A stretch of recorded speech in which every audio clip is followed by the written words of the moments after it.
فاذكروا آلاء الله لعلكم تفلحون۔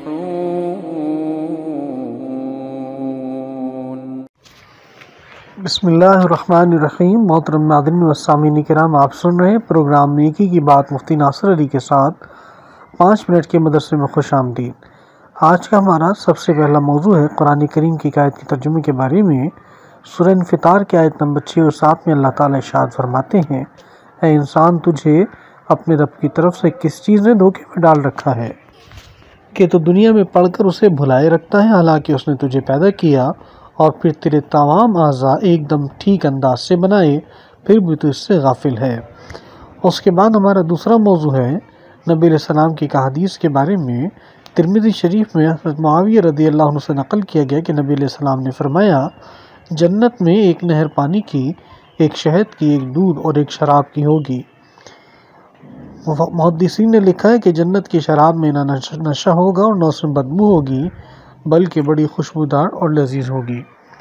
اس کے بعد ہمارا موضوع ہے طب نبوی سے علاج کے بارے میں۔ یہ روایت کنز العمال میں ہے حضرت انس رضی اللہ عنہ سے کہ نبی علیہ السلام نے فرمایا، بہترین غذا موسم کا پہلا پھل ہے۔ یوں تو میوے اور موسمی پھل صحت کو برقرار رکھنے اور موسمی بیماری سے بچنے کا اہم نسخہ ہے، مگر موسم کا پہلا پھل غذا کے اعتبار سے سب سے عمدہ ہوتا ہے۔ اس کے بعد ہمارا موضوع ہے ایک نصیحت نبی علیہ السلام کی کہ ایک آدمی نے نبی علیہ السلام سے عرض کیا کہ آپ مجھے نصیحت کیجیے۔ آپ علیہ السلام نے فرمایا، اللہ سے شرم کرو جیسا کہ تم اپنے خاندان کے نیک اور شریف آدمی سے شرم کرتے ہو۔ اس کے بعد ہمارا موضوع ہے ایک گناہ سے آگاہی کے بارے میں۔ سورہ نحل کی آیت نمبر 59 میں اللہ تعالیٰ ارشاد فرماتے ہیں، جب میں ان میں سے کسی کو بیٹی پیدا ہونے کی خبر دی جاتی ہے تو اس کا چہرہ رنج کی وجہ سے کالا پڑ جاتا ہے اور دل ہی دل میں گھٹتا رہتا ہے، اور جس لڑکی کی پیدائش کی اس کو خبر دی جاتی ہے اور اس کی شرمندگی کی وجہ سے لوگوں سے چھپتا پھرتا ہے، اس کو ذلت گوارا کر کے رہنے دے یا اس کو مٹی میں چھپا دے، وہ بہت ہی برا فیصلہ کرتے ہیں۔ اس کے بعد ہمارا موضوع ہے ایک اہم عمل کی فضیلت کے بارے میں۔ بہقی میں حضرت علی رضی اللہ عنہ سے نقل کیا گیا، نبی علیہ السلام نے فرمایا، جو شخص اللہ تعالیٰ سے تھوڑی روزی پہ راضی رہے، اللہ تعالیٰ بھی اس کی طرف سے تھوڑے عمل پہ راضی ہو جاتے ہیں۔ اس کے بعد حضور علیہ السلام کی ایک اہم سنت کے بارے میں۔ نبی علیہ السلام نے فرمایا کہ تکلیف اور بیماری کی وجہ سے موت کی آرزو مت کرو، اگر تم یہی چاہتے ہو تو اس طرح دعا کرو، اللہم احیینی ما کانت الحیات خیرا لی وتوفنی اذا کانت الوفات خیرا لی۔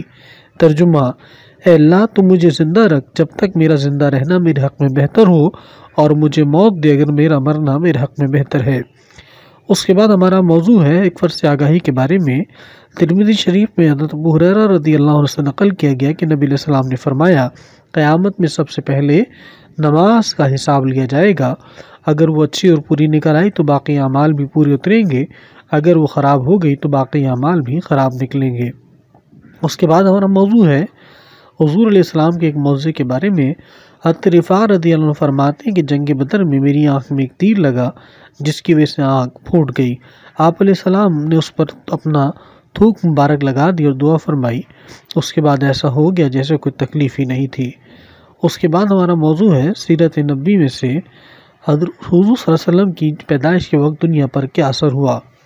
رسول اللہ صلی اللہ علیہ وسلم کی پیدائش سے 50 دن پہلے اصحاب فیل کا واقعہ پیش آیا۔ شاہ یمن ابرہہ ہاتھیوں کے ایک بڑے لشکر کو لے کر بیت اللہ شریف کو ڈھانے کے لیے مکہ آیا، مگر اللہ تعالیٰ نے اس پورے لشکر کو تباہ کر کے بیت اللہ کی خود حفاظت فرمائی۔ مورخین کا بیان ہے کہ جس وقت حضور علیہ السلام پیدا ہوئے، ٹھیک اسی وقت کسریٰ کے شاہی محل میں سخت زلزلہ آ گیا اور اس کے 14 کنگرے گر گئے، اور اسی طرح فارس کے آتش کدے کی آگ جو 1000 سال سے برابر جل رہی تھی ایک دم سے بجھ گئی۔ گویا اللہ تعالیٰ کی طرف سے ایک طرح کا اعلان تھا، اس دنیا میں وہ ہستی پیدا ہو چکی ہے جن کی عزت اور عظمت اور بلندی کا چرچا پوری دنیا میں ہوگا، جو کفر و شرک گمراہی کو ختم کر کے ایمان و توحید کا بیج بوئے گا اور تمام بری عادتوں کو ختم کر کے لوگوں کو اچھے اخلاق سکھائے گا، اور جو کسی ایک قوم قبیلے ملک کا نہیں بلکہ قیامت تک کے لیے پوری دنیا کا پیغمبر ہادی ہوگا۔ محترم ناظرین، یہ تھا ہمارا آج کا پروگرام۔ امید ہے کہ آج آپ کو پروگرام پسند آیا ہوگا۔ اس کو آگے شیئر فرمائیں۔ والسلام ورحمۃ اللہ وبرکاتہ۔